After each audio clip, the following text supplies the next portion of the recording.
Everybody, this is Analog Electronics Lab. Today our aim is to study the front control panel of this function generator and also to study the front control panel of this CRO. CRO stands for cathode ray oscilloscope. Now this is function generator. The purpose of function generator is to generate different wave shapes having different frequencies and having different amplitudes. So this is the main switch, power switch. To turn it on, it will take few seconds to settle down. Now it is settled down. So on the screen we see this FG stands for function generator. So this 294 is showing the frequency in hertz and it is showing the wave shape of triangular wave. Next, these are the different modes. First, it is FG mode. FG stands for function generator. Then this is amplitude mode. Then this is FC. FC stands for frequency counter. Now we will come back to FG mode. FG stands for function generator mode. Next, this wave shape is triangular. We can change this wave shape by pressing this button, function. Now this is square wave. This is sawtooth wave. This is pulse. This is DC, and this is sinusoidal wave. The output of this function generator is taken from this point, and the frequency is changed by rotating this knob. Its range varies up to 3 megahertz. It ranges from 0.3 hertz to 3 megahertz. So these are different decades. When we are changing frequency from 0.3 hertz to 3 megahertz, there are 7 decades steps by which we can change the frequency. We change this. Now this is in kilohertz, so it can go up to 3 megahertz.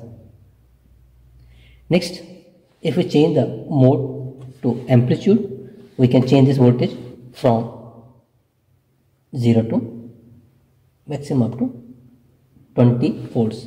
Now this voltage basically, it is not RMS value, it is basically the peak to peak value of the wave shape. For taking the supply out of this, we need a lead. So this is a lead. This is the connector. So this is BNC lead. BNC stands for bayonet nail concealment. So we put this here and lock this. Now we have generated a wave shape of different voltages, different frequency, different wave shape. Now how we will check these wave shapes? Let's come to this CRO.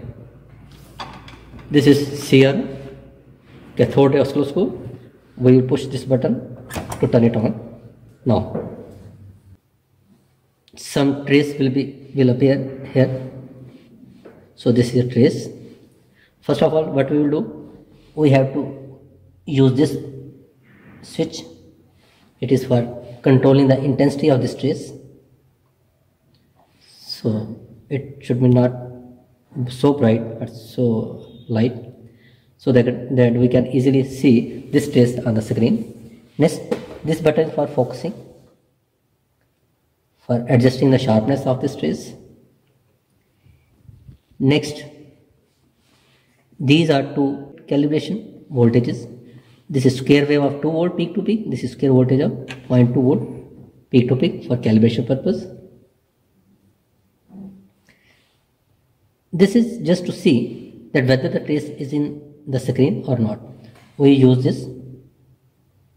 When the trace will go upward, it will show upward direction, and when the trace will go downward, it will show downward direction. So we have to keep this trace on this. Just this is x-axis, this is y-axis, and align it with x-axis.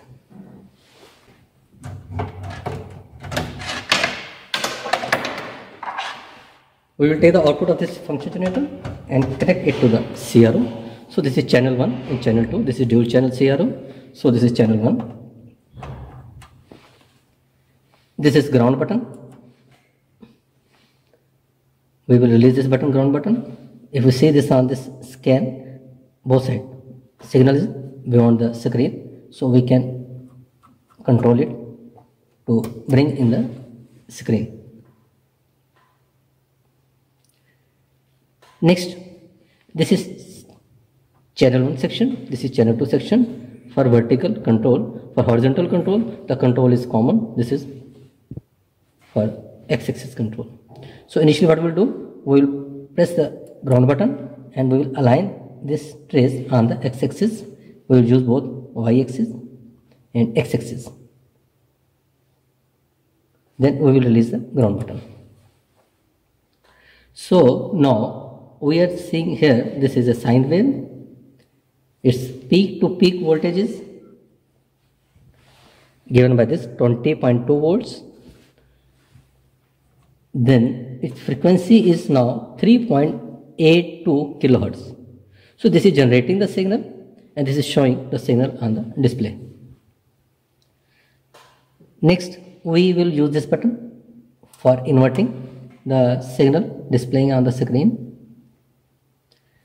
Similarly, we can also see for this, if we have channel 1, so press 2 for channel 2.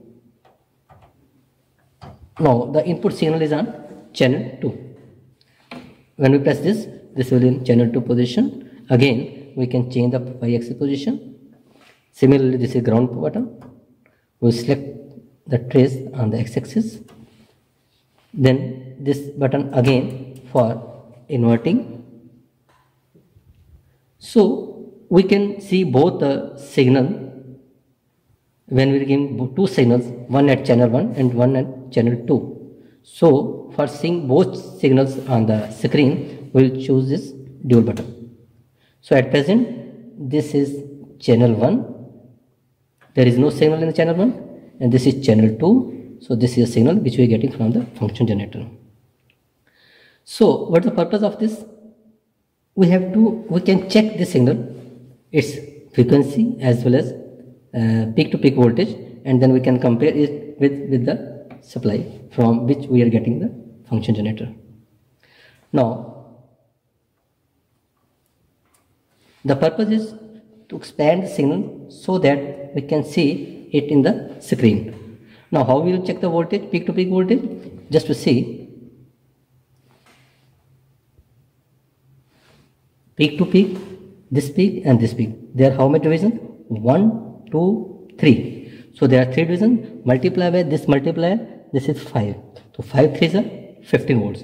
So its voltage is 15 volts. Now how we check the frequency?